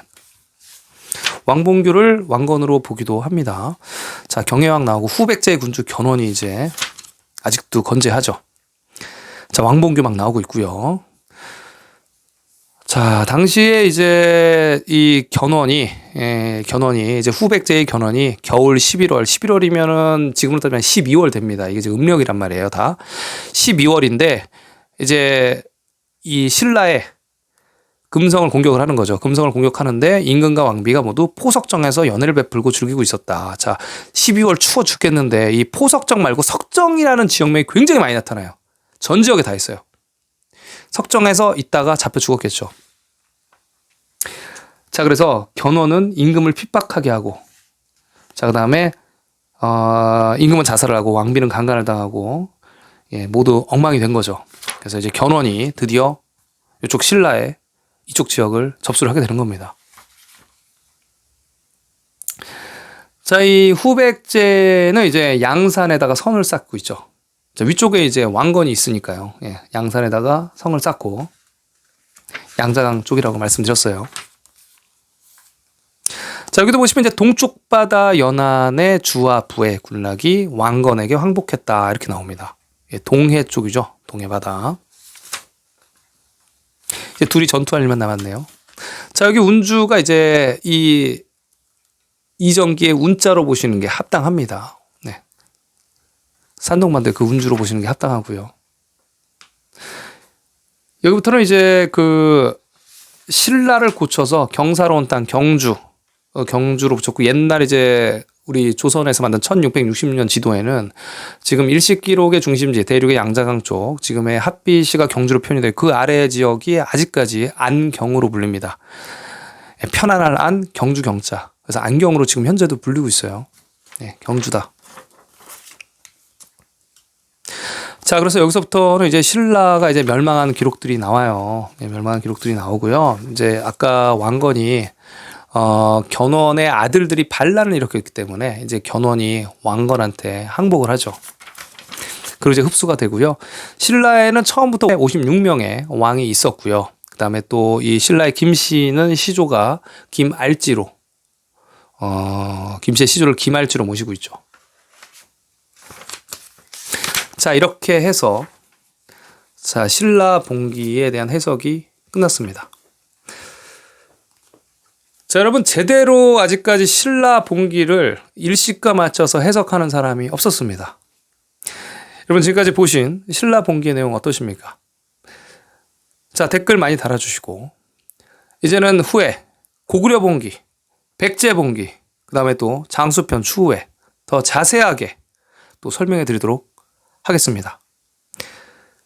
시청해 주시고 이해해 주시느라 고생했습니다. 책 보고 있습니다.